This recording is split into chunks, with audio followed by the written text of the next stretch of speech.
Bonsoir à tous. Bonsoir, bonsoir. Alors, je vais mettre l'objectif. Tac. Entretien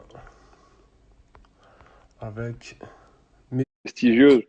Et c'était un match fermé, on gagne 4-0, c'est moi qui ai la chance de débloquer le match. Ensuite, je mets un doublé, donc forcément, quand j'ai vu que ça faisait 2 ans jour pour jour, ben voilà, j'ai voulu remettre un peu un petit message, une sorte de en mémoire, quoi, tu vois, pour voilà, parce que ça semble loin, mais en même temps, c'est pas si loin que ça. Et maintenant que voilà, j'ai quitté un peu l'Europe et tout, c'est sûr qu'on est un peu loin de tout ça, mais ça fait toujours plaisir de voir des images comme ça.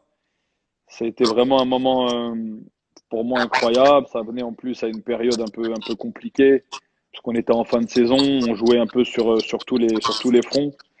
Et je venais juste de, entre guillemets, perdre ma place. Ça faisait 2, 3 matchs que je jouais pas. Je sais pas si tu te rappelles, après le match de Napoli où je perds le marquage de Koulibaly qui marque Oui, ma tête. ma tête, ouais. Tu vois, après ça, le coach il m'enlève. On joue, je crois, un match ou deux. Moi, je joue pas. Et ensuite, il y a la finale qui arrive. Et là, moi, dans ma tête, je vais pas jouer, tu vois. Dans ma tête, je joue pas. Donc, je me dis, vas-y, tranquille, tu vois, c'est comme ça, voilà. Et là, en fait, finale, il a besoin de moi, tu vois. Performance à Et l'orgueil. moi, hmm. C'est un peu une performance à l'orgueil. Ouais, voilà, c'était ça. Il y avait beaucoup de rage dans ce match-là, tu vois. C'est pour ça, tu vois, même quand je marque le premier but, il y a toute l'équipe presque qui vient sur moi. Tu remarques les images, tu vas remarquer de suite si tu regardes. Et parce que voilà, j'étais sorti un peu, c'était un peu dur d'être sorti comme ça. Et le fait d'être décisif, tout ça, c'était. Je me rappelle le soir, pour te dire, le soir, jusqu'à minuit, 1 heure du matin, j'étais dans la chambre avec Blaise. Ouais. Et on était à côté du capitaine, de Gigi Buffon, tu vois. Et il entend qu'on parlait et tout, il rentre dans la chambre, il dit ouais, qu'est-ce que vous faites, vous dormez pas encore? Et lui, tu sais, c'est un mec, il a pas mal de pression, tu vois, c'est important pour lui, c'est vraiment la gagne, tu vois. Et, euh, et Blaise, il lui dit en rigolant, ah, Mehdi, il est en train de me dire qu'il veut pas jouer demain. Ça fait 2 matchs que le coach, il fait pas jouer, tu vois, il hésite à pas jouer, tu vois. Et Gigi me dit, écoute, commence pas tes conneries, toi, avec ton caractère là. Il me dit, demain tu joues, tu gagnes, tu me l'as fait gagner, et ça me fait un titre de plus, c'est peut-être mon dernier, parce qu'à l'époque, on savait pas s'il allait arrêter ou pas, tu vois. Et, euh, et donc voilà, et donc l'histoire, elle est belle, tu vois. À la fin, je me rappelle, il me prend, il me dit, putain, mais t'as vraiment un caractère de merde. Et toi, tu voulais pas jouer en plus, toi, tu voulais pas jouer, tout ça. Donc, que des bons souvenirs, franchement. Voilà pourquoi on a mis cette vidéo, quoi. En plus, il y a cette petite célébration là qui te caractérise. Un petit peu. Ah, Batigole, un petit peu. ah, un peu la Bastigole. Mais bon, je l'ai fait, j'ai commencé quand j'étais à Rome. Tu vois, la mitraillette un peu. À Rome, je me rappelle, j'allais au match et, je parlais avec mon agent et tout. Il me dit, putain, ce soir, je sens que ça va mettre au fond, je sens que tu vas planter tout ça. Et je lui dis, vas-y, qu'est-ce que je vais planter? Déjà qu'on prenne pas de but, qu'on gagne, tu vois. Ce serait déjà pas mal. Et il me dit, écoute, tu as marqué. Si tu marques, tu fais quoi? Je dis, vas-y, dis-moi, je fais quoi? On réfléchit à un geste et tout, machin. Il me dit, vas-y, fais la mitraillette. Je dis, bah vas-y, va pour la mitraillette. Et en plus, je marque là. Et de là, c'est une saison où j'ai mis le plus de buts, tu vois, dans ma carrière à Rome. Et donc, du coup, j'avais gardé ce geste-là, tu vois, on l'a gardé en porte-bonheur un peu. Et il m'a souri, on va dire. Il m'a souri pas mal de fois. Tu avais mis 5-6 buts, c'est ça? Ouais, à Rome. Puis après, on va dire chaque année, j'étais toujours entre 3 et 4 buts, tu vois. Donc, pour un défenseur, c'était pas dégueulasse, tu vois. La présence sur les coups de pied Donc, arrêtés. ouais, on essayait de monter un peu. Et puis avec Pjanic qui frappait, ou que ce soit au Bayern aussi, il y avait pas mal de qualité sur les coups de pied arrêtés. On essaie toujours d'être décisif, tu vois.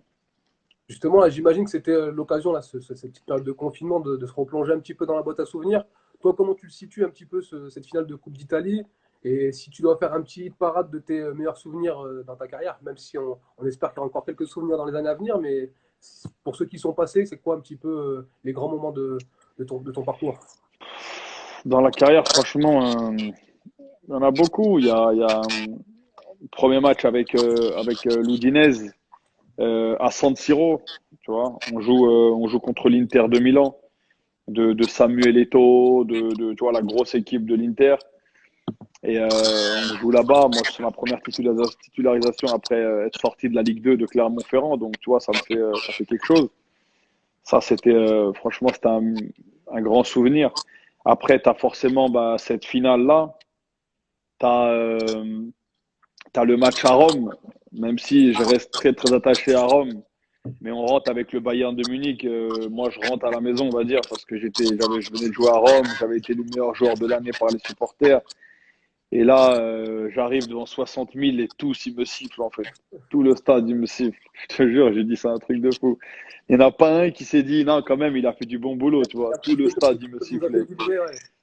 Et moi, ça, pour moi, c'était c'était triste sur le moment, mais quand même, c'est une motivation, tu vois. Pour moi, c'était magnifique. J'étais en feu ce jour-là, tu vois. Tu regardes le match, j'ai l'impression que j'étais impassable, frérot. C'était magnifique, une ambiance comme ça. Et on gagne 7-1, tu vois. On gagne 7-1 en Champions League contre la Roma là-bas. Et ça, tu vois, après être parti, alors que c'était un club que j'aimais beaucoup, tu vois, c'était un match qui me tenait à cœur. Et d'ailleurs, avec la Juve aussi, on joue en championnat après pour le titre, on joue à domicile contre Rome, on gagne, c'est moi qui marque contre Rome en plus. Ouais, Et bon, ça. après, je vais fêter le but, les supporters de Rome, ils m'en ont beaucoup voulu, mais il n'y avait rien contre eux en vérité, mais c'était juste un peu contre toi, les gens qui ont décidé à l'époque de me vendre, contre tout ça. On gagne 1-0, c'est moi qui marque, c'était un match important pour le titre. Je pouvais pas ne pas faire la fête, c'est pas possible, tu vois. Et donc voilà, il y a eu des moments comme ça. Après, bien sûr, le top du top, ça restera, je pense, toujours la qualification en Coupe du Monde en Ouais. Côte d'Ivoire, la victoire du Maroc avec un but encore décisif, le but du 2-0 qui nous emmène à la Coupe du Monde.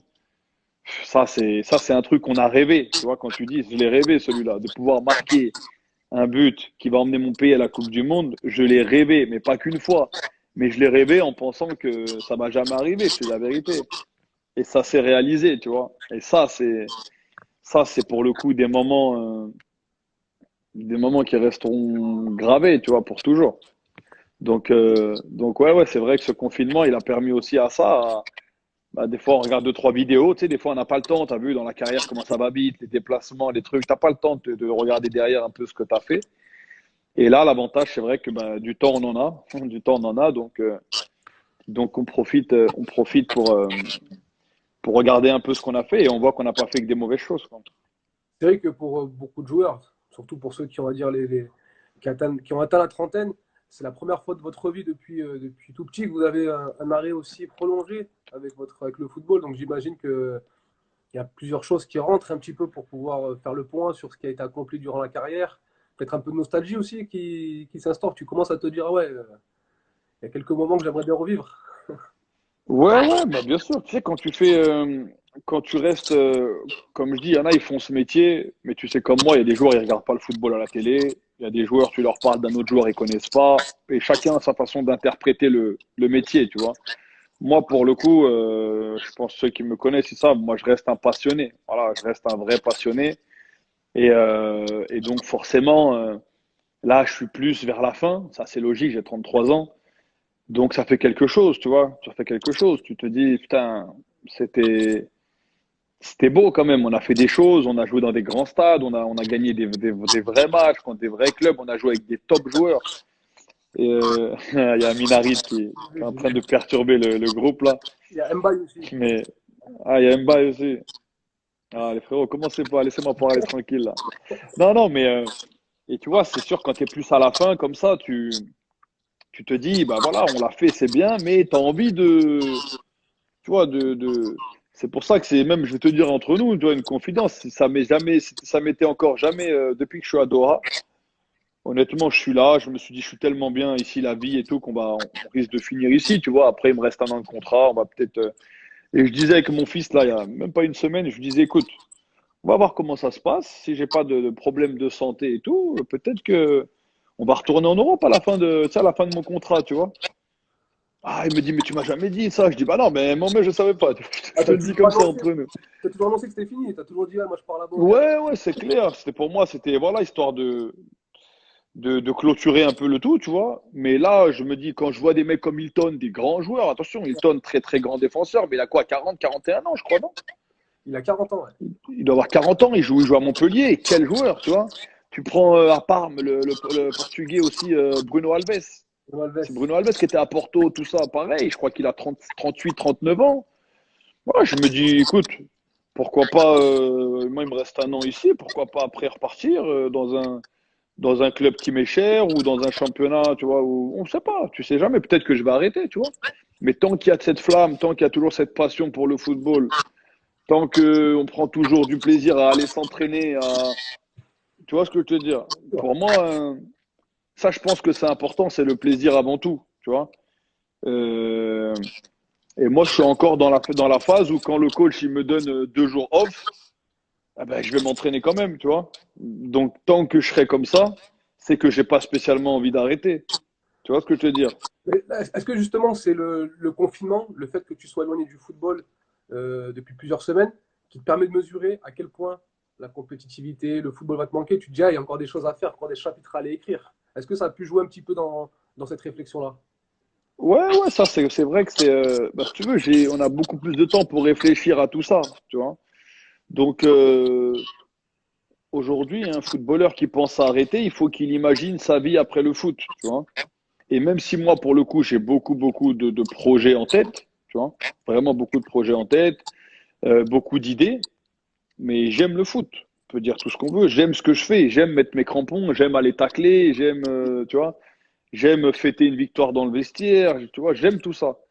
Donc je me dis que tant que j'aurai cette passion, je vois pas pourquoi. C'est quoi? C'est un contrat qui va me mettre, qui va décider de quand j'arrête. Non, un club, je trouverai toujours un club. Après, à un certain moment, tu joues plus non plus pour l'argent. Tu joues plus pour tout ça. Tu vois, la carrière, on l'a fait, grâce à Dieu. Donc, s'il y a un projet qui m'intéresse à la fin de mon contrat à Douheil et que je sens encore le besoin, honnêtement, Amine, il dit arrête de tacler. Non, non, honnêtement, on va voir, tu vois. En tout cas, c'est une hypothèse qui m'est venue durant ce confinement. Donc, comme je dis, au moins, ce confinement, elle n'aura pas servi à rien, tu vois, de mon Non, côté. mais on va y revenir plus tard, parce qu'en plus, quand j'ai annoncé le live, il y a pas mal de personnes qui m'ont parlé d'un retour en Europe, pas mal de clubs où on cherche des défenseurs qui m'ont en parlé. D'ailleurs, on sait que la Juve, Milan, depuis que tu es au Qatar, ils ont essayé de te rapatrier. Donc en plus, tu sais qu'il y a des clubs qui sont attentifs et qui croient en ta capacité à revenir en Europe pour être performant.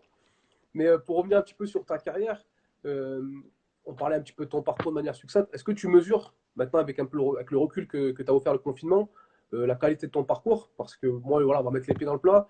Tu es international africain. On sait que sur le marché des joueurs, c'est pas toujours forcément un atout que d'être international africain, parce qu'il y a notamment cette problématique de la CAN qui a longtemps été disputée en Hmm. hiver. Tu as joué quand même dans des grands clubs européens. Après la Roma, il y a la Juve, il y a eu le Bayern. Est-ce que tu mesures, pour toi, qui est passé par un chemin très méritant, parce qu'il a fallu que tu ailles faire tes preuves en prêt du côté de Tours, du côté de Lorient, tu es passé par la Ligue 2, tu es passé par un club intermédiaire comme Udine. Est-ce que tu mesures l'ampleur de ton parcours? Tu sais que j'en parle souvent, ça, même avec des amis proches, la famille. J'en parlais il y a même pas 4 jours avec Blaise Matuidi. Il y a une chose qui est très triste, je pense, dans le sport, c'est que tu es tellement dedans que tu te rends même pas compte de ce que tu fais réellement. Je te jure, Bilal, et je parle avec beaucoup de joueurs, hein, avec beaucoup, beaucoup de joueurs. Tu peux en parler, ils vont te dire, ah, tu sais, pour toi, c'est normal. Tu vas jouer à Old Trafford, tu vas jouer à Bernabeu, tu vas jouer au New Camp. Pour toi, c'est normal, c'est ton habitude, en fait. Tu te rends même pas compte que t'as tous les gens, la famille, les amis sont devant la télé déjà depuis 2 heures en train d'attendre le match, tu vois.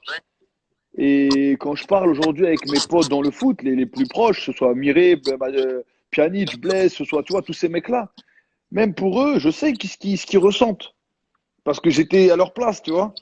Amine, qui va jouer au Bayern de Munich, voilà, pour lui aujourd'hui, ça c'est devenu.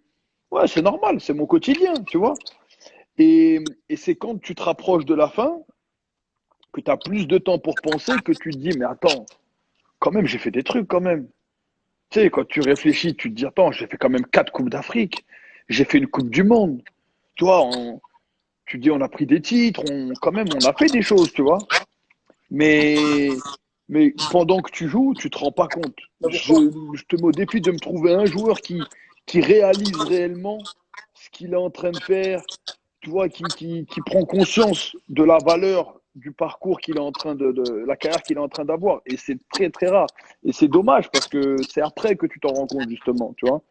Donc moi, honnêtement, Ouais, je me rends compte, mais, euh, mais pas totalement, tu vois. Ouais, Pas totalement. parce que Donc, parce qu'il y a quand même eu des moments forts et puis le parcours que tu as eu, c'est pas un parcours tout de suite linéaire. Tu es parti les chercher cette aventure-là, ces moments-là. Tu as eu beaucoup de sacrifices. Je te connais, je sais par quoi tu es passé. Je sais aussi, comme disait aussi Buffon, que tu es quelqu'un avec ton caractère qui n'est pas dans la compromission. C'est-à-dire que les choses, tu les vis pleinement, tu marches à l'affect. Et malgré tout, de par tes performances, tu es quand même parti chercher ce parcours-là plus que méritant. Tu es parti exaucer des rêves. Ça, voilà, tu te rends compte quand même un minimum, j'imagine. Tu peux savourer, tu as le droit de savourer aussi. non, en fait, quand je me rends compte, c'est quand je vois, par exemple, il n'y a pas longtemps, et j'ai vu un truc sur Twitter, je crois, c'est le Clermont Foot, un des clubs euh, dans lequel je suis passé, tu vois, qui m'a mis dans l'équipe type du club et tout, tu vois, de la décennie ou je sais plus trop, tu vois. Et quand tu regardes mon nom là-dedans, avec tous les autres joueurs, tu vois, c'est bizarre de dire que, tu sais, j'étais là quand même à 22 ans, mais que peut-être 3 4 ans plus tard, j'étais au Bayern ou quoi, parce que c'est Ouais, rare dans tu vois, comme trajectoire, c'est très très rare. Donc dans ces moments, je me rends compte, tu vois. Après, ouais, honnêtement, je te dis la vérité, je pense que peut-être vraiment quand j'aurai raccroché, ouais, je me rendrai compte réellement, tu vois, de ce que c'est que d'avoir joué au Bayern de Munich ou à la Juve avec des champions, parce que pour le coup, comme je dis toujours, je suis chanceux, j'ai vraiment joué avec des vrais joueurs de football, avec des vrais joueurs de football, tu vois. Et ça, si tu veux, c'est une expérience, c'est quelque chose que c'est plus qu'un titre des fois, tu vois. Quand tu vois un champion comme Buffon, comme Cristiano, comme Ribéry, tous ces mecs-là travailler au quotidien, t'apprends quelque chose d'eux, tu vois, qui vaut cher en fait. Je sais pas c'est quoi la valeur de cette chose-là, mais c'est quelque chose de réel. Et je les voyais au quotidien, tu vois. C'était mon quotidien de jouer avec ce genre de joueurs. Et ça, je pense que c'est beau dans les grands clubs parce que tu as un niveau d'exigence qui est tel que chaque joueur, il va pousser l'autre à donner plus, tu vois. Et c'est comme ça que tu arrives à soulever des titres au mois de mai. Et ça, c'est magnifique. Quand tu arrives à faire ce genre de carrière, voilà, comme je dis toujours, tu as plusieurs façons d'être joueur de foot professionnel. Moi, j'ai été joueur de foot en Ligue 2. J'ai connu ce que c'était que la Ligue 2. Voilà. Et j'ai connu après, grâce à Dieu, ce que c'était le haut niveau. Mais c'est pas le même sport, tu vois. C'est pas le même sport. À Clermont, je rentrais chez moi, c'était fini. Aujourd'hui, t'es au Bayern de Munich, tu rentres chez toi, tu penses au match qui va arriver. 3 jours après, tu as un autre match, tu vas au Barça, tu vas à Dortmund, tu vas ci, tu vas là, tu joues pour gagner. T'as un vrai stress. culture de la Tu gagne. vois, Ouais. ton quotidien. C'est ça. Et ça, c'est magnifique. Quand tu arrives à trouver un club où tu n'as pas le droit à l'erreur, où chaque début de saison, tu vises tout ce qu'il y a à apprendre. Moi, je me rappelle au Bayern, quand j'ai signé, Rummenigge, il m'a dit, Mehdi, on veut la Ligue des Champions, on veut le championnat et on veut la Coupe d'Allemagne. Et ça, pendant les 5 ans que tu as signé, mets-le dans ta tête. Je dis, ah ouais, lui, il rigole pas. Direct, bienvenue, il m'a dit comme ça, direct. Et c'était à l'époque, le Bayern, c'était voilà, c'était Pep l'entraîneur, tu vois. Ils avaient des vraies ambitions. Malheureusement, on a perdu 2 fois en demi-finale de Champions League, une fois contre Barça et une fois contre l'Atlético Madrid. Mais voilà, chaque année, l'objectif, il est là. Agnelli à la Juve, pareil. Chaque année, il te dit, moi, le titre, c'est pas suffisant. Moi, je veux cette Ligue des Champions. Après, on a perdu en finale, bien sûr, mais lui, l'objectif, c'est ça. Et franchement, avoir cette chance-là de pouvoir euh, viser chaque année le top du top, c'est pour moi, c'est le summum du footballeur. Tu vois, c'est vraiment quand tu arrives à un niveau d'exigence, et ça, faut beaucoup travailler, mais il faut aussi un petit peu de réussite, c'est sûr. Et toi, justement, en termes d'exigence, là, pour pas avoir parlé un petit peu de ces grands clubs, ces grands entraîneurs, mais aussi de ces grands joueurs, c'est qui t'a marqué le plus tout acteur confondu. C'est Cristiano, comme d'habitude, hein. Tu sais, on me pose souvent la question depuis que j'ai joué avec lui, en termes de, voilà, d'exigence, de travail, de ci, de là. Comme je dis, je pourrais t'en citer beaucoup des top. Mais lui, voilà, comme je dis toujours, lui, pour moi, il est spécial, tu vois. Il est spécial parce qu'un mec qui met 50 buts par saison et qui part en vacances et qui revient en se disant, L'année prochaine, il faut que je mette 60, tu vois. Euh, et l'année d'après, il te dit, moi, je vais mettre 70 buts. Et chaque année, il joue pour être ballon d'or. Pendant 15 ans, il a été, je crois, dans les deux ou trois premiers joueurs au ballon d'or pendant 15 ans. Non, mais attends, il n'y a personne qui a fait ça avant lui. Et il n'y a personne qui le refera après, certainement. Tu Et vois? comment ça se traduit un peu au quotidien? C'est quoi ce qui t'a marqué le plus? L'exigence, on l'imagine. Mais est-ce qu'il y a des petits exemples, des petites anecdotes qui permettent de mesurer à quel point c'est un monstre d'exigence, ce monsieur? Ben, dans tout, dans sa façon de manger, dans sa façon de se préparer la semaine, de comment il prépare son entraînement. Je sais pas comment t'expliquer. Il y a pas d'écart avec lui, tu vois. Il n'y a pas d'écart. C'est, voilà, il est toujours au top du top. Son corps, c'est son outil de travail. Et il n'y a pas de virgule, il n'y a rien. Voilà, il sait où il veut aller, il sait qu'est-ce qu'il doit faire. Et c'est ça au quotidien, tous les jours. Donc honnêtement, moi j'ai connu des gens comme ça sur une période de 6 mois, d'un an. Ils vont bosser parce qu'ils rentrent de blessures, etc. Mais faire ça pendant 20 ans, mon pote, c'est que t'es pas comme nous, tu vois. Ouais. T'es pas comme nous. Et toi, Donc, j'imagine que ça a élevé aussi ton niveau d'exigence. Et justement, pour parler un petit peu de ton parcours, c'est quoi le moment, c'est une question qui était posée là sur le live, c'est quoi le moment où tu t'es senti le plus fort? J'imagine qu'il y a eu le fait de côtoyer ces gens-là, ça a aussi contribué à ça, mais c'est quoi le pic de ta carrière?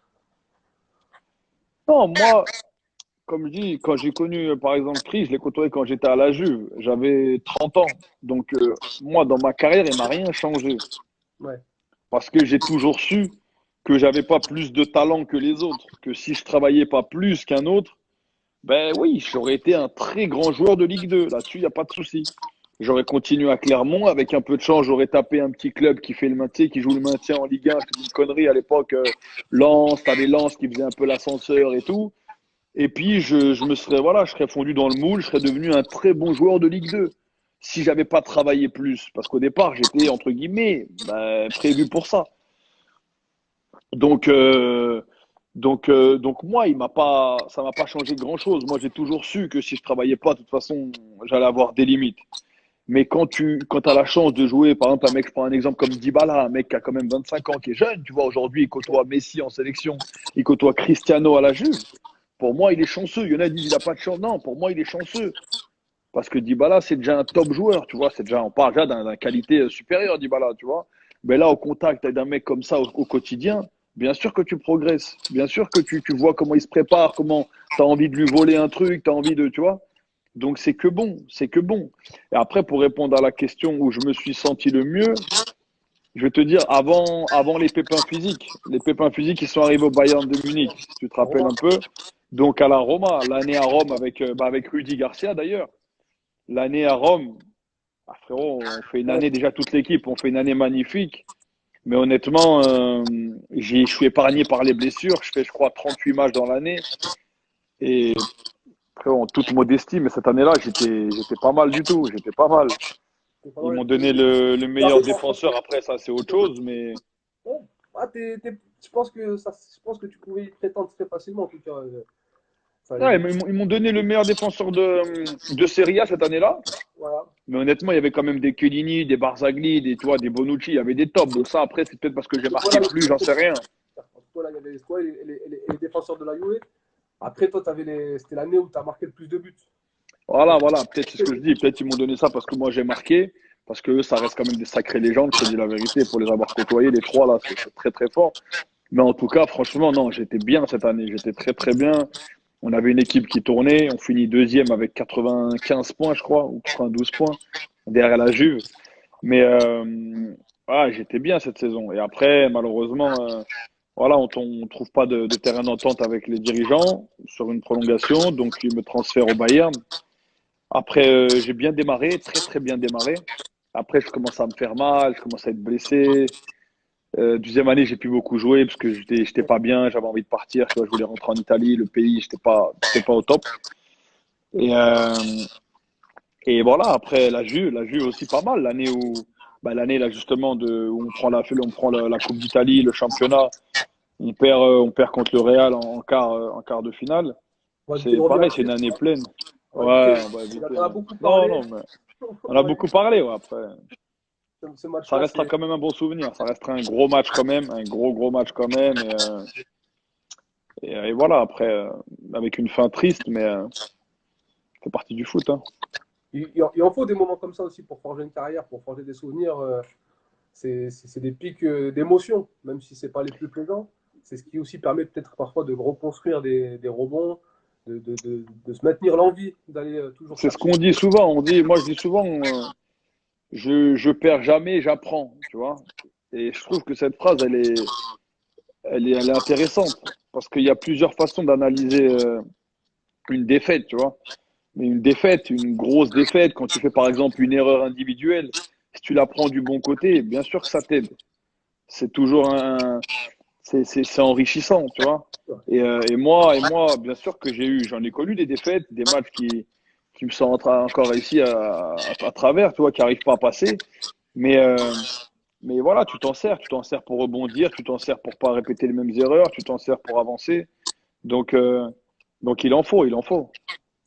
Pour rebondir un petit peu, là, on parlait tout à l'heure du confinement, là, on sait que tu es au Qatar. Bon, très rapidement, parce qu'on a pu voir quelques vidéos, comment ça se passe un petit peu ton confinement, et tu verras ensuite pourquoi je parle du Qatar. Je veux dire, c'est quoi un petit peu ton programme aujourd'hui au Qatar, c'est quoi un petit peu l'ambiance? Non, bah franchement, ça va, on est en famille, donc le top avec les enfants, tu vois, toute la journée. Ils font les devoirs avec les zooms, tu sais, sur les Ouais, vidéos, conférences, tout ça. Donc c'est sympa, ça permet d'être vachement en famille. Comme tu as dit, ça fait des années qu'on n'a pas eu autant de temps, en tout cas, à consacrer à nos proches. Donc c'est pas moi qui vais me plaindre. Après, voilà, en plus en ce moment, c'est le Ramadan, donc pas mal de repos, tu vois, repos à la maison. On s'entraîne le soir, on fait des petits groupes au club. Il y a ouais. des petits groupes, tu vois, de 3, de 4, pour histoire de garder la forme. Donc on attend encore savoir si le championnat va reprendre ou pas. Mais pour l'instant, c'est comme ça qu'on gère la situation. On essaye de s'entraîner un peu, bah, de regarder deux, trois vidéos justement avec mon fils, un petit peu d'entraînement pour le petit aussi. Et puis voilà, tout ce que je peux un peu snapper au quotidien sur Insta, tout ça, justement pour faire partager un peu les gens, les fans qui me demandent toujours plus de vidéos. Faut pas tout mettre non plus, mais on essaye de les faire partager un maximum. Justement, je te pose la question, avant le confinement, bon, tu es maintenant au Qatar depuis quelques temps. C'était quoi? Est-ce que tu sens que le pays est déjà rentré dans l'effervescence de la Coupe du Monde 2022? On sait que c'est un pays voilà, qui est tourné beaucoup vers cet événement-là. Est-ce que tu as ressenti un petit peu l'effervescence euh, l'effervescence autour de ce futur événement? Ouais, ils sont en construction partout. Les stades, chaque 2 jours, tu vois un nouveau stade qui sort. C'est un truc de fou. Bah, ils ont les moyens, ils ont les moyens. C'est un pays, franchement, très, vraiment, il y a beaucoup de sécurité. Ils font très, comment te dire, ils donnent une grande importance à tout ce qui est sécurité et tout ça, tu vois. Ouais. Donc, moi, je pense que tous les ingrédients sont réunis pour vraiment voir une belle Coupe du Monde. Il y a les stades climatisés. Non, non, non. Je pense que ça va être vraiment une belle Coupe du Monde. Donc après, c'est pas maintenant, mais eux, bien sûr, ils ont déjà commencé, même les clubs, à investir un peu plus dans le football pour essayer de relever le niveau de la ligue. Et on s'aperçoit que chaque année, ils ramènent des joueurs intéressants. Le dernier en date, il y a Mario Mandzukic qui nous a rejoint, qui était avec moi à la Juve, qui est venu ici. Donc non, non, franchement, c'est un beau pays, très safe. Et je suis vraiment persuadé qu'on verra une belle Coupe du Monde. Ouais, tu me connais, moi je suis journaliste. Petit à petit, je t'ai amené vers un sujet. Je t'ai posé deux, trois questions parce que j'ai vu qu'Amin Harit l'a posé tout à l'heure. Tu parlais du fait que ces dernières semaines, tu avais amené un petit peu à réfléchir sur ce que sera la suite de ta carrière. Tu n'écartes pas la possibilité pour ceux plus jeunes de revenir en Europe dans un an. Amine t'a posé la question, donc je me charge de la poser aussi pour J'ai à pas toi. vu, qu'est-ce qu'il a dit encore, lui? Et il a dit on revient en sélection. Voilà ce qu'il t'a dit. Est-ce que ça aussi, c'est quelque chose qui peut te faire réfléchir? Et justement, parce que je te parle du Qatar, parce que tu vois ce que va être l'événement de la Coupe du Monde 2022, est-ce que lorsque tu vois un petit peu les stats qui sortent de terre, tu te dis ah, ce serait peut-être bien que je vienne aussi en tant que joueur de l'équipe du Maroc? Désolé, je te mets une petite question un peu dans l'embarras, mais Non, non, non, non, il n'y a aucun souci. Comme d'habitude, tu sais que je vais t'y répondre, il n'y a aucun souci. Mais déjà, Amine, qu'il arrête de faire le journaliste, déjà, premièrement. Et non, non, mais sérieusement, je sais pas pourquoi j'ai reçu des messages comme ça en ce moment sur les réseaux. Reviens, reviens. Peut-être que le confinement, il a fait réfléchir les gens. et qui se sont dit finalement il était pas si mal, je sais pas. Mais non, non. Frérot, aujourd'hui, moi quand je regarde l'équipe, comme je dis toujours, quand je vois la sélection aujourd'hui, pour moi elle a beaucoup de qualité et à tous les postes. Je peux pas tous les citer, mais voilà, il y a beaucoup de talent dans cette équipe, des jeunes joueurs en plus. Donc je vois pas pourquoi il y aurait besoin de mon retour. Maintenant, comme j'ai dit quand j'ai annoncé que je quittais, si un jour il y a plus de défenseurs au Maroc et qu'on est en difficulté, même pour aller jouer, je vais pas citer un pays perdu parce que ce serait lui manquer de respect, mais dans un petit pays à 50 heures de vol et qui a besoin de moi, on en a toujours été là, on sera toujours là, mais aujourd'hui, quand j'ai annoncé que j'arrêtais, c'est justement parce que je suis parti au Qatar, qu'il y a des joueurs aujourd'hui qui sont plus compétitifs que moi, qui jouent dans des championnats ou dans des pays en tout cas, ou peut-être un peu plus compétitifs que le Qatar, et je respecte ça. Donc, donc voilà, je sais pas pourquoi Attends, aujourd'hui. obligé de t'arrêter. Donc, si dans un an, le projet éventuel de revenir en Europe, il se réalise, tu es performant en Europe, cet argument-là qui t'avait contribué, après on verra sur autre chose, mais qui avait contribué à te mettre en retrait de la sélection, il pourrait ne plus être recevable, entre guillemets. Non, mais dans un an, j'aurai 34 ans, frérot. Dans un an, j'aurai 34 ans. Tu vois? 34 ans, on a des joueurs de qualité que tu dois sûrement connaître aussi en sélection, qui ont 25, 26 ans. Donc eux, pour le coup, ils sont en pleine force de l'âge. Donc c'est même pas que, je te répète, c'est même pas que ça m'intéresse pas la sélection ou quoi que ce soit. Tout le monde sait comment, surtout les joueurs. Amine dit ça parce qu'il sait très bien. Ça, il y a Samir qui s'est connecté aussi. T'inquiète, je rends Il m'a bonjour à dit ça. tu fais des lives, tu déclares pas. Arrête, frérot. Mais non, mais pour parler sérieusement, Bilal, j'aurai 34 ans. Je pense pas que la sélection nationale elle ait besoin de moi à 34 ans. C'est un club C'était européen, le. d'accord. Après, c'est la performance. Tu as donné l'exemple tout à l'heure de joueurs qui ont 40 ans qui sont performants. Après, il y a aussi le côté leader, le côté aussi expérience que tu peux apporter. Après, je me fais l'avocat des supporters du Maroc qui aimeraient te voir revenir en sélection. Je suis obligé d'évoquer ça, tu vois. Ah, en tout cas, je peux te garantir que s'ils vont à la Coupe du Monde, tu seras sûrement envoyé, je sais pas, par l'équipe ou je sais pas, toi-même tu viendras voir. On sera là, crois-moi. On sera peut-être pas sur le terrain, mais on sera dans les virages. Et ça, c'est sûr et certain que cette équipe, on va jamais la lâcher. On va toujours la supporter. Ça, c'est évident. Après, comme je t'ai dit, moi aujourd'hui, je suis au Qatar, j'ai 33 ans. Je connais très bien le niveau des joueurs. Je pense pas qu'ils aient besoin de moi, ni dans un futur proche, ni dans un futur loin. Donc voilà, moi j'ai voulu arrêter pour avoir plus de temps en famille. Et aujourd'hui, j'ai entre guillemets tout ce que je recherchais. Ça m'empêche voilà, je les suis tous les matchs. On leur souhaite le meilleur. Et puis voilà, après, je t'ai dit, je comprends pas pourquoi. Il y a eu depuis 2 semaines là des tonnes de messages qui arrivent de partout. Il faut revenir. Il n'y a pas de match de toute façon. Peut-être qu'ils me cherchent à la télé, mais il n'y a personne qui joue. Il n'y a pas de match. Donc même si j'étais revenu, il n'y a toujours pas de match, hein. Ah, ah, Donc voilà. après-midi, pour revenir un petit peu sur le Maroc, je me rappelle, on avait une discussion le soir où tu as annoncé l'arrêt de ta carrière, ta mise en retrait de la sélection. Je t'avais dit quelque chose sur lequel je pense que j'avais tapé juste, parce que tu m'avais dit que c'était un des ressentis que tu avais. Je pense que les gens ne mesurent pas qu'est-ce que ça implique, et notamment durant la période qui a été assez longue. Tu arrives en 2008 en sélection, tu es parti en 2019, ça a duré 11 ans. Je pense que les gens ne mesurent pas tous les sacrifices que ça implique, parce qu'aujourd'hui, être capitaine du sélection africaine, sans vouloir créer une énorme différence avec d'autres pays, mais ça implique parfois des responsabilités sociétales, politiques, qui peuvent être très prenantes et sur sa vie privée et sur sa carrière en club. Et est-ce qu'il y a aussi peut-être une forme, pas de fatigue, mais le sentiment d'avoir beaucoup donné et à un moment donné de prendre un peu aussi du retrait par rapport à ça? Tu sais, il y a quelques joueurs là qui sont connectés en plus. Donc tu auras l'occasion certainement d'échanger avec eux. Moi, ça m'arrivait parfois, je rentrais de sélection. Et voilà que j'étais plus fatigué mentalement, tu vois, que physiquement. Parce qu'à l'arrivée des entraînements, tu vois, c'était des entraînements, on se maintenait en forme. Tu vas pas en sélection pour faire du travail physique ou le match. Bon, bah c'est sûr, quand tu vas jouer en Tanzanie et que tu as 15 heures de vol, c'est sûr que bon, le voyage, il te tue un petit peu. mais ça reste un match de football. Mais c'est tout ce qu'il y avait autour, tu vois. Et en sélection, je te garantis, moi, j'étais arrivé à un moment où, je te dis une bêtise, mais si l'hôtel, il était pas bien, c'était de ma faute. Si tel joueur, il n'avait pas voulu parler à la presse, ah, c'est de la faute du capitaine, c'est sûr, il lui a dit non. Si tel joueur, il n'a pas marqué face à face avec le gardien, c'était de ma faute. Si les pattes, elles n'étaient pas bonnes, c'est la faute du capitaine aussi. Tout était de la faute du capitaine, en fait.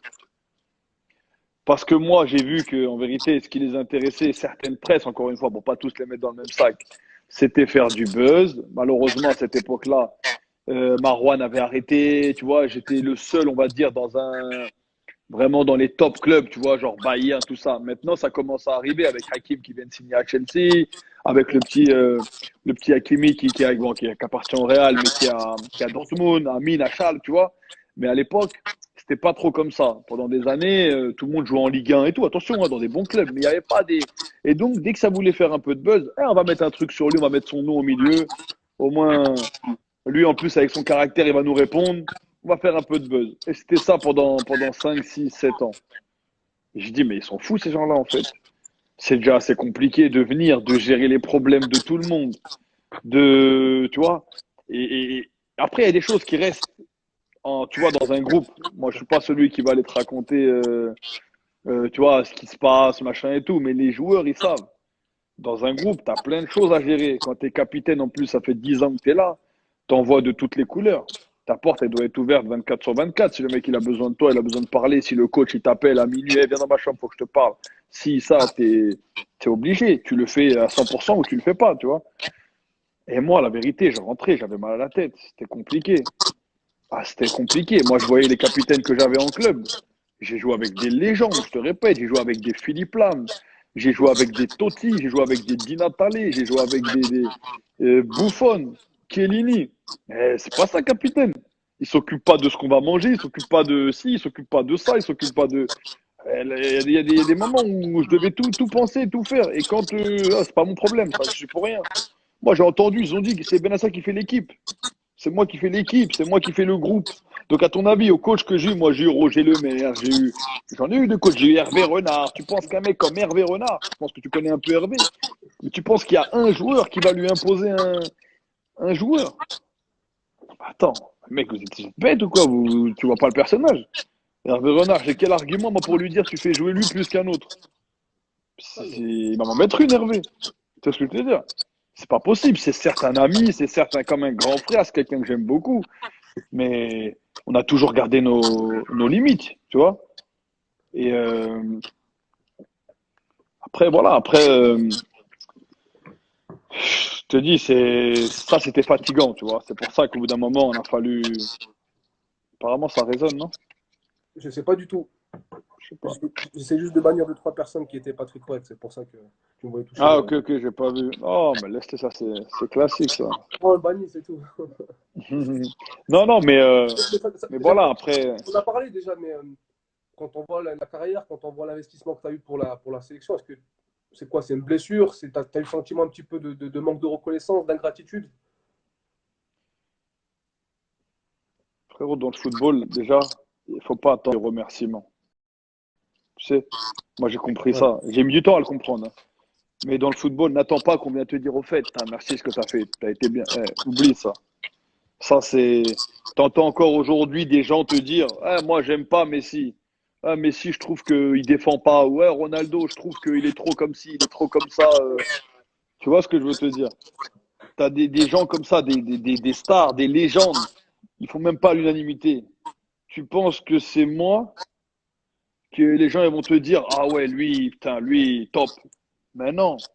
Mais moi, à l'arrivée, ce que je dis toujours, à part les deux, trois trophées que j'ai encore à la maison comme souvenir, tu vois, à part mes souvenirs qui sont là et que personne pourra m'enlever, les choses qui restent, c'est quand tu croises un joueur avec qui tu as joué pendant 5, 6 ans et qui t'embrasse ou qui t'appelle, tu vois, Ramadan, tu sais, les petits moments importants dans l'année, tu vois, tu as les échanges avec les mecs au téléphone et tu vois que le mec, toujours, il te remercie, putain, frère, tu as toujours été bien avec moi, je m'en rappelle, tu vois. Et ça n'a pas de prix, ça.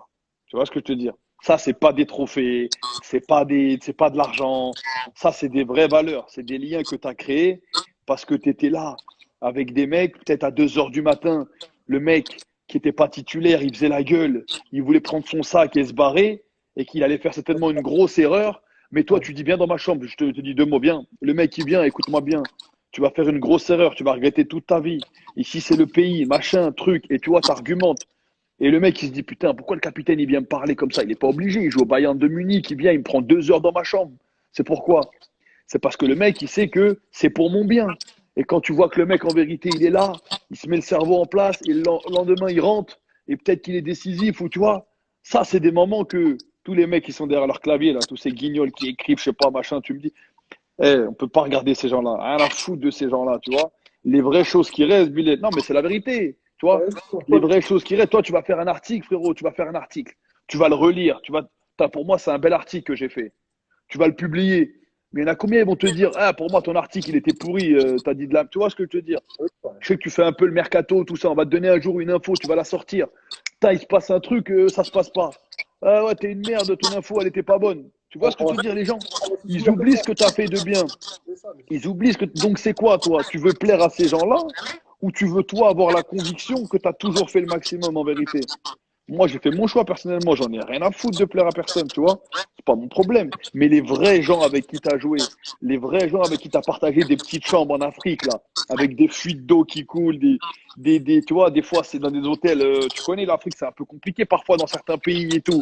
La lumière qui saute, tu mets ton téléphone en charge, il n'y a pas de courant. Nous, on l'a vécu, ça. Mais on était bien, on l'a vécu, mais on était content.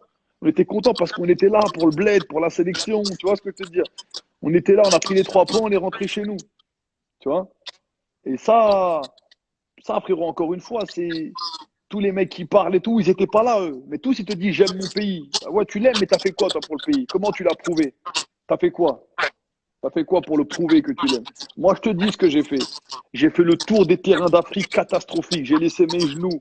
J'ai laissé ma santé dans des pays où on devait faire le vaccin avant de voyager. Tu n'étais pas sûr de rentrer. J'ai vu des mecs tomber malades. Voilà, j'ai vu des mecs tomber malades en sélection. Rester à l'hôtel une semaine, à l'hôpital, dans des pays, frérot. Tu rentres à l'hosto, tu te demandes si tu vas ressortir. Tu vois ce que je veux te dire? Moi, j'ai fait des choses. Donc, et ça, c'est ça. C'est une valeur incroyable, ça, frérot.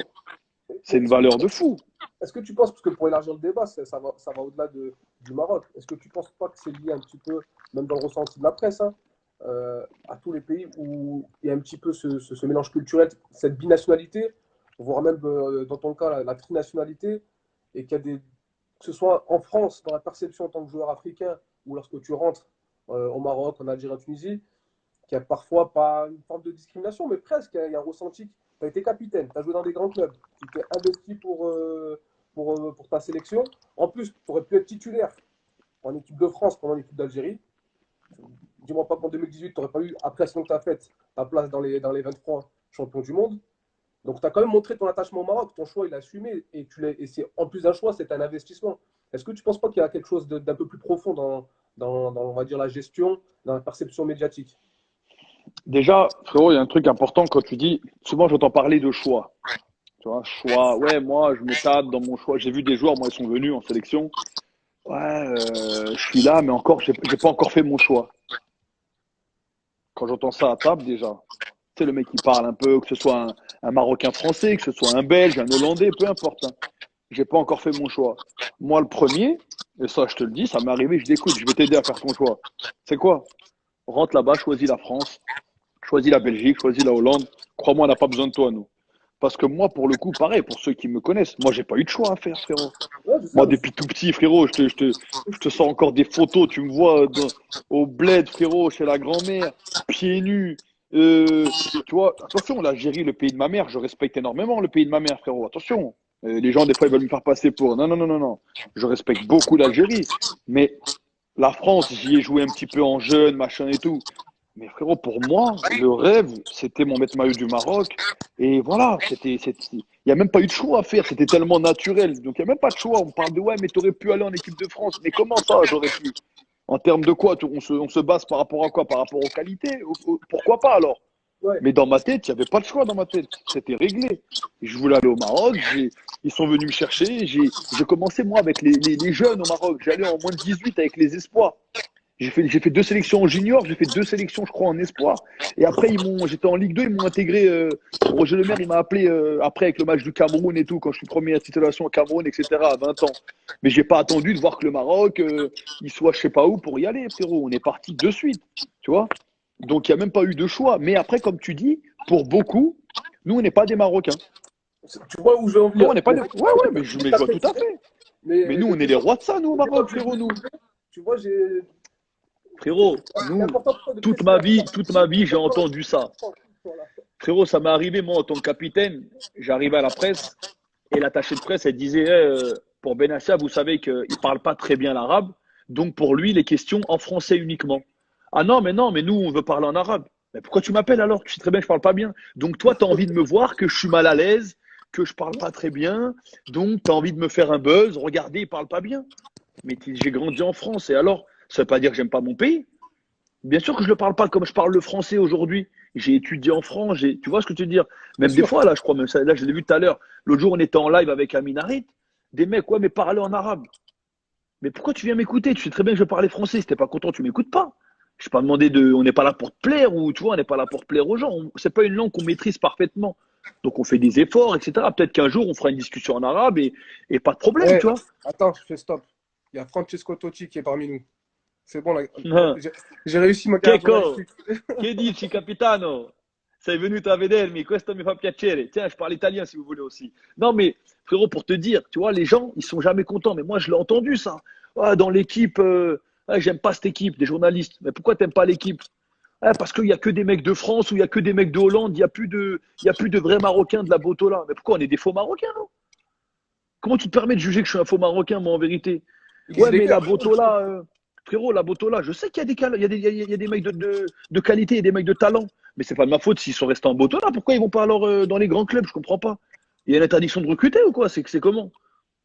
Ils ont le droit de partir, tu vois? Donc ça, c'est un problème que nous, on est les rois de ça. Je sais pas comment c'est en Algérie, en Tunisie, mais sache qu'au Eh, Maroc, frérot. Écoute, c'est une problématique qui est assez large. C'est pour ça que je te parlais de cette ah, perception. je sais pas Comme si ça. les gens ils sont complexés, je te le dis, moi pour ça c'est un complexe et je ne sais pas c'est quoi. Donc en France, malheureusement, bah t'es pas considéré comme français si t'écoutes les gens, parce que bah malheureusement frérot, voilà, on n'est pas français et ça peut, tu sais, non mais des fois on a eu ce problème-là. Malheureusement, surtout en ce moment, on sait tout ce qui se passe et tout. Donc et au Maroc, je suis pas chez moi. Donc en fait, je suis chez moi où si je vous écoute, frérot. C'est où que tu te sens chez toi en vérité? Mais frérot, tu crois pas que je vais écouter ces gens-là, frérot? Frérot, je suis chez moi, frérot. Pendant des années, on a eu le brassard. On a eu la mentalité pour faire ce qu'on avait envie de faire. Et celui qui n'est pas content, frérot, c'est la même chose. J'en ai rien à cirer. C'est comme ça que moi, en tout cas, j'ai interprété mon truc. Tu vois, j'aurais pu, hein, depuis des années, leur faire une interview en rebeu pour les faire kiffer et trucs. Je parle même pas avec vous, moi. Je parle même pas avec vous.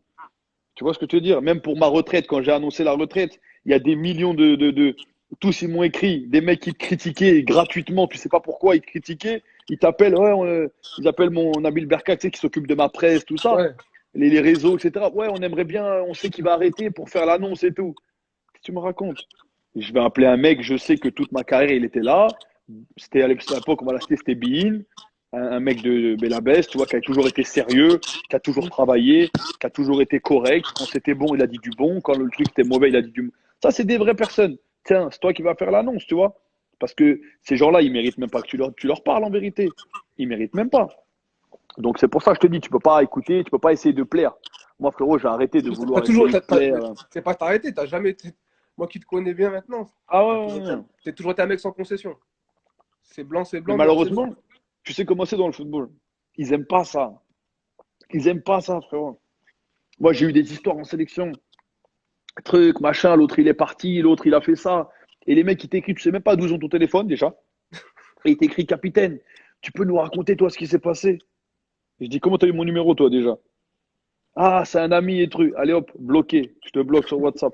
Après, il te dit, ouais, mais lui, il se la raconte. Mais t'es fou, toi. Tu m'écris à 2 heures du matin pour me demander qu'est-ce qui s'est passé.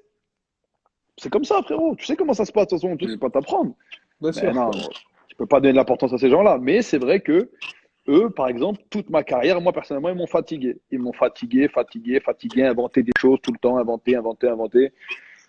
Ah, au bout d'un moment, après, on sait, parfois on a su d'où ça venait, tu vois, on sait, il y a toujours des choses, tu vois, comment c'est dans ces pays-là, malheureusement, Des fois, il y en a qui ont des intérêts à faire ça, etc. Des Tu vois. courants Donc là, d'influence. c'est voilà. Donc nous, comme je t'ai dit, on a toujours été droit dans nous, comme je t'ai dit, on a toujours été droit dans nos bottes.